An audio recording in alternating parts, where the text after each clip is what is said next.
जय श्री कृष्णा। राधे राधे। भगतजनों, आज हम सब श्रीमद् भगवद गीता के 11वें अध्याय का महात्म्य सुनेंगे। सर्वप्रथम भगवान का स्मरण करते हुए सब बोलिए श्री राधा कृष्णाभ्याम नमो नमः। श्री लक्ष्मी नारायण भगवान की जय। भगवान शंकर माता पार्वती की जय। यह कथा आप सब पद्म पुराण से सुन रहे हैं। देवी पार्वती से श्री महादेव जी कहते हैं, हे प्रिय, गीता के वर्णन से संबंध रखने वाली कथा एवं विश्व रूप अध्याय के पावन महात्म्य को श्रवण करो। अब विशाल नेत्रों वाली हे पार्वती, इस अध्याय के महात्म्य का पूरा वर्णन नहीं किया जा सकता। इसके संबंध में सहस्त्रों कथाएं हैं। उनमें से एक यहाँ कही जाती है। परिणीता नदी के तट पर मेघंकर नाम से विख्यात एक बहुत बड़ा नगर है। उसके प्राकार और गोपुर बहुत ऊंचे हैं। वहां बहुत बड़ी बड़ी विश्रामशालाएं हैं जिसमें सोने के खंभे शोभा दे रहे हैं। उस नगर में श्रीमान सुखी, शांत, सदाचारी तथा जितेंद्रिय मनुष्यों का निवास है। वहां हाथ में शारंग नामक धनुष धारण करने वाले जगदीश्वर भगवान विष्णु विराजमान हैं। वे परब्रह्मा के साकार स्वरूप हैं। संसार के नेत्रों को जीवन प्रदान करने वाले हैं। उनका गौरवपूर्ण श्री विग्रह भगवती लक्ष्मी के नेत्र कमलों के द्वारा पूजित होता है। भगवान की वह झांकी वामन अवतार की है।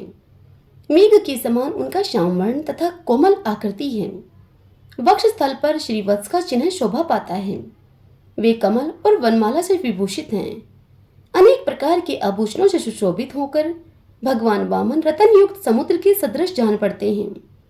पीतांबर से उनके श्याम विग्रह की कांति ऐसी प्रतीत होती है मानो चमकती हुई बिजली से घिरा हुआ निस्कंद मेघ शोभा पा रहा हो। उन भगवान वामन का दर्शन करके जीव जन्म एवं संसार के बंधन से मुक्त हो जाता है।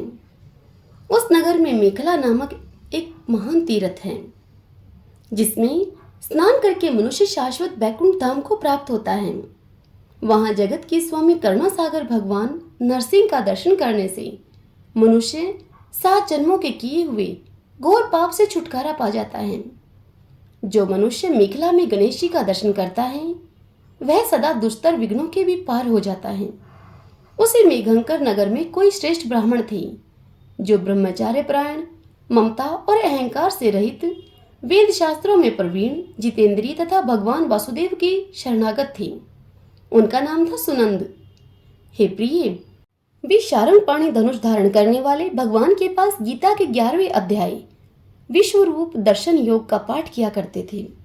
उस अध्याय के प्रभाव से उन्हें ब्रह्म ज्ञान की प्राप्ति हो गई थी। परमानंद संदेह से पूर्ण उत्तम ज्ञान में समाधि के द्वारा इंद्रियों के अंतर्मुख हो जाने के कारण वे निश्चल स्थिति को प्राप्त हो गए थे और सदा जीवन मुक्त योगी की स्थिति में रहते थे। एक समय जब बृहस्पति सिंह राशि पर स्थित थे, महायोगी सुनंदा ने गोदावरी तीर्थ की यात्रा आरंभ की। वे क्रमशः वीरज तीर्थ, तारा तीर्थ, कपिला संगम, अष्ट तीर्थ, कपिला द्वार, नरसिंह वन, अंबिकापुरी तथा करस्थानपुर आदि क्षेत्रों में स्नान और दर्शन करते हुए विवाह मंडप नामक एक नगर में आए। वहां उन्होंने प्रत्येक घर में जाकर अपने ठहरने के लिए स्थान मांगा, परंतु कहीं भी उन्हें स्थान नहीं मिला। अंत में गांव के मुखिया ने उन्हें एक बहुत बड़ी धर्मशाला दिखा दी। ब्राह्मण ने साथियों के सहित उसके भीतर जाकर रात में वहां निवास किया। सवेरा होने पर उन्होंने अपने को तो धर्मशाला के बाहर पाया, किंतु उनके और साथी नहीं दिखाई दिए। वे उन्हें खोजने के लिए चल पड़े। इतने में ही ग्रामपाल अर्थात मुखिया से उनकी भेंट हो गई। ग्रामपाल ने कहा, हे मुनिश्रेष्ठ, तुम सब प्रकार से दीर्घायु जान पड़ते हो। सौभाग्यशाली और पुण्यवान पुरुषों में तुम सबसे पवित्र हो। तुम्हारे भीतर कोई लोकोत्तर प्रभाव विद्यमान है। तुम्हारे साथी कहाँ गए और कैसे इस भवन से तुम बाहर आए, इसका पता लगाओ। मैं तुम्हारे सामने इतने ही कहता हूँ कि तुम्हारे जैसा तपस्वी मुझे दूसरा कोई नहीं दिखाई देता। हे विप्रवर, तुम्हें किस महामंत्र का ज्ञान है, किस विद्या का आश्रय लेते हो तथा किस देवता की दया से तुम में अलौकिक शक्तियां आ गई हैं। हे भगवान, कृपा करके इस गांव में रहो तुम। मैं तुम्हारी सब सेवा शुश्रूषा करूंगा। इस प्रकार कहकर ग्रामपाल ने मुनीश्वर सुनंद को अपने गांव में ठहरा लिया। वह दिन रात बड़ी भक्ति से उनकी सेवा टहल करने लगा। जब 7-8 दिन बीत गए तब एक दिन प्रातःकाल आकर वह बहुत दुखी होकर महात्मा के सामने रोने लगा और बोला, हाय, आज रात में राक्षस ने मुझ भाग्यहीन के बेटे को चबा लिया है। मेरा पुत्र बड़ा ही गुणवान और भक्तिमान था। ग्रामपाल के इस प्रकार कहने पर योगी सुनंद ने पूछा, कहाँ है वह राक्षस और किस प्रकार उसने तुम्हारे पुत्र का भक्षण किया है? तब ग्रामपाल बोला, हे ब्राह्मण, इस नगर में एक बड़ा भयंकर नरभक्षी राक्षस रहता है। वह प्रतिदिन आकर इस नगर के मनुष्यों को खा लिया करता था। तब एक दिन समस्त नगरवासियों ने मिलकर उससे प्रार्थना की कि राक्षस, तुम हम सब लोगों की रक्षा करो, हम तुम्हारे लिए भोजन की व्यवस्था किए देते हैं। यहाँ 12 के जो पथिक रात में आकर नींद लेने लगे उनको खा जाना। इस प्रकार नागरिक मनुष्यों ने गांव के मुझ मुखिया के द्वारा इस धर्मशाला में भेजे हुए पथिकों को ही राक्षस का आहार निश्चित किया। अपने प्राणों की रक्षा के लिए उन्हें ऐसा करना पड़ा। तुम भी अन्य राहगीरों के साथ इस घर में आकर सोए थे, किंतु राक्षस ने उन सबको तो खा लिया, केवल तुम्हें छोड़ दिया है। हे द्विजोतम, तुम में ऐसा क्या प्रभाव है, इस बात को तुम ही जानते हो। इस समय मेरे पुत्र का एक मित्र आया था, किंतु मैं उसे पहचान न सका। वह मेरे पुत्र को बहुत प्रिय था, किंतु अन्य राहगीरों के साथ उसे भी मैंने उसी धर्मशाला में भेज दिया। मेरे पुत्र ने जब सुना कि मेरा मित्र भी उसी में प्रवेश कर गया है, तब वह उसे वहां से ले आने के लिए गया, परंतु राक्षस ने उसे भी खा लिया। आज सवेरे मैंने बहुत दुखी होकर उस पिशाच से पूछा, ओ दुष्टात्मन, तूने रात में मेरे पुत्र को भी खा लिया। तुम्हारे पेट में पड़ा हुआ मेरा पुत्र जिससे जीवित हो सके, ऐसा कोई उपाय यदि हो तो मुझे बताओ। तब उस राक्षस ने कहा कि हे ग्रामपाल, धर्मशाला के भीतर घुसे हुए तुम्हारे पुत्र को न जानने के कारण मैंने भक्षण किया है। अन्य पथिकों के साथ तुम्हारा पुत्र भी अनजाने में ही मेरा ग्रास बन गया है। वह मेरे उदर में जिस प्रकार जीवित और रक्षित रह सकता है, वह उपाय स्वयं विधाता ने ही कर दिया है। जो ब्राह्मण सदा गीता के 11वें अध्याय का पाठ करता हो, उसके प्रभाव से मेरी मुक्ति होगी और मेरे हुओं को पुनः जीवन प्राप्त होगा। यहाँ कोई ब्राह्मण रहते हैं जिनको मैंने एक दिन धर्मशाला से बाहर कर दिया था। वे निरंतर गीता के 11वें अध्याय का जप किया करते हैं। इस अध्याय के मंत्र से 7 बार अभिमंत्रित करके यदि वे मेरे ऊपर जल का छिटा दें तो निसंदेह मेरा शाप से उद्धार हो जाएगा। इस प्रकार उस राक्षस का संदेश पाकर मैं तुम्हारे निकट आया हूँ।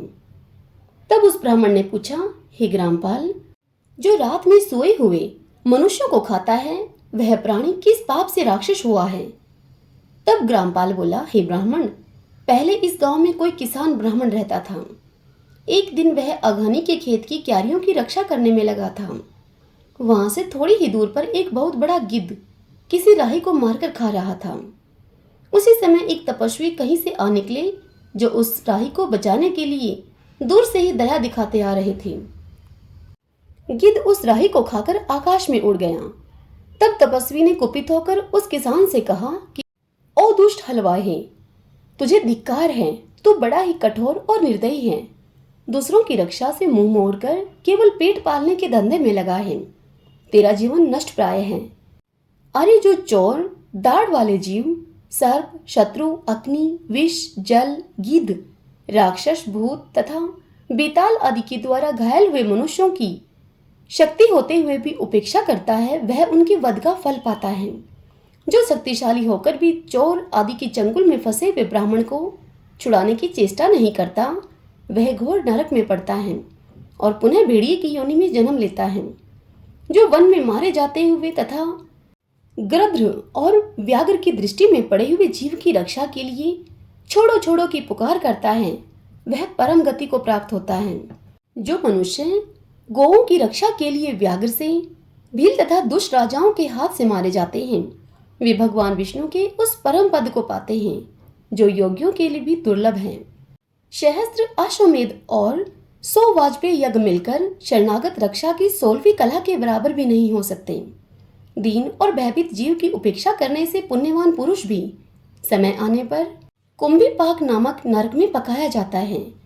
तूने दुष्ट गिद्ध के द्वारा खाए जाते हुए राहगीर को देखकर उसे बचाने में समर्थ होते हुए भी उसकी रक्षा नहीं की।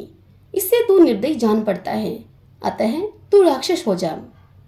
तब हलवाहा बोला, महात्मन, यहाँ मैं उपस्थित अवश्य था, किंतु मेरे नेत्र खेती की रक्षा करने में लगे थे।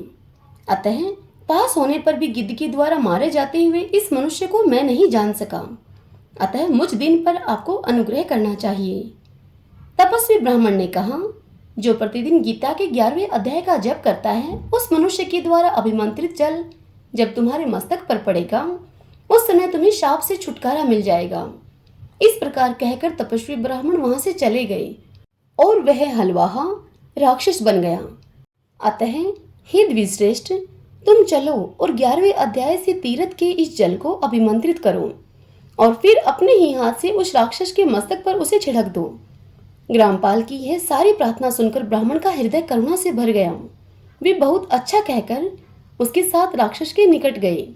वे ब्राह्मण योगी थे। उन्होंने विश्व रूप दर्शन नामक 11वें अध्याय से जल अभिमंत्रित करके उस राक्षस के मस्तक पर डाला। गीता के अध्याय के प्रभाव से वह शाप मुक्त हो गया। उसने राक्षस देह का परित्याग करके चतुर्भुज रूप धारण कर लिया तथा उसने जिन सहस्त्र पथिकों का भक्षण किया था, वे भी शंख, चक्र एवं गदा धारण किए हुए चतुर्भुज रूप हो गए। तत्पश्चात वे सभी विमान पर आरूढ़ हुए। इतने में ही ग्रामपाल ने राक्षस से कहा, हे निशाचर, मेरा पुत्र कौन है, उसे दिखाओ। उसके यूं कहने पर दिव्य बुद्धि वाले राक्षस ने कहा, ये जो तमाल के समान श्याम, 4 भुजाधारी, माणि मणक्य से युक्त, मुकुट से सुशोभित तथा दिव्य मणियों के बने हुए कुंडलों से अलंकृत हैं, हार पहनने के कारण जिनके कंधे मनोहर प्रतीत होते हैं, जो सोने के भुजबंदों से विभूषित, कमल के समान नेत्र वाले, सनिग्ध रूप तथा हाथ में कमल लिए हुए हैं और दिव्य विमान पर बैठकर देवत्व को प्राप्त हो चुके हैं, इन्हीं को तुम अपना पुत्र समझो। यह सुनकर ग्रामपाल ने उसी रूप में अपने पुत्र को देखा और उसे अपने घर ले जाना चाहा। यह देखकर उसका पुत्र हंस पड़ा और इस प्रकार कहने लगा। पुत्र बोला, हे ग्रामपाल, कई बार तुम भी मेरे पुत्र हो चुके हो। पहले मैं तुम्हारा पुत्र था, किंतु अब देवता हो गया हूँ। इन ब्राह्मण देवता के प्रसाद से वैकुंठ धाम को जाऊंगा। देखो, यह निशाचर भी चतुर्भुज रूप को प्राप्त हो गया है। 11वें अध्याय के महात्म्य से यह सब लोगों के साथ श्री विष्णु धाम को जा रहा है। अतः तुम भी इन ब्राह्मण देवता से गीता के 11वें अध्याय का अध्ययन करो और निरंतर उसका जप करते रहो। इसमें संदेह नहीं है कि तुम्हारी भी ऐसी ही उत्तम गति होगी। हे तात, मनुष्यों के लिए साधु पुरुषों का संग सर्वथा दुर्लभ है, वह भी इस समय तुम्हें प्राप्त है। अतः अपना अभिष्ट सिद्ध करो। धन, भोग, दान, यज्ञ, तपस्या और पूर्त कर्मों से क्या लेना है। विश्व रूपाध्याय के पाठ से ही परम कल्याण की प्राप्ति हो जाती है। पूर्णानंद संदोह स्वरूप श्री कृष्ण नामक ब्रह्मा के मुख से कुरुक्षेत्र में अपने मित्र अर्जुन के प्रति जो अमृतमय उपदेश निकला था, वही उपदेश श्री विष्णु का परम तात्विक रूप है। तुम उसी का चिंतन करो। वह मोक्ष के लिए प्रसिद्ध रसायन है। संसार भय से पड़े हुए मनुष्यों की आदि व्याधि का विनाशक तथा अनेक जन्मों के दुखों का नाश करने वाला है। मैं उसके सिवा दूसरे किसी साधन को ऐसा नहीं देखता। अतः उसी का तुम अभ्यास करो। श्री महादेव जी कहते हैं कि इस प्रकार कहकर वह सबके साथ श्री विष्णु के परम धाम को चला गया। तब ग्रामपाल ने ब्राह्मण के मुख से उस अध्याय को पढ़ा। फिर वे दोनों ही उसके महात्म्य से विष्णु धाम को चले गए। हे देवी पार्वती, इस प्रकार तुम्हें 11वें अध्याय की महात्म्य की कथा सुनाई है। इस कथा के श्रवण मात्र से महान पातकों का नाश हो जाता है। हरि ओम तत्सत। ओम श्री राधा कृष्णाभ्याम नमो नमः। भगवान शंकर माता पार्वती की जय। श्री लक्ष्मी नारायण भगवान की जय।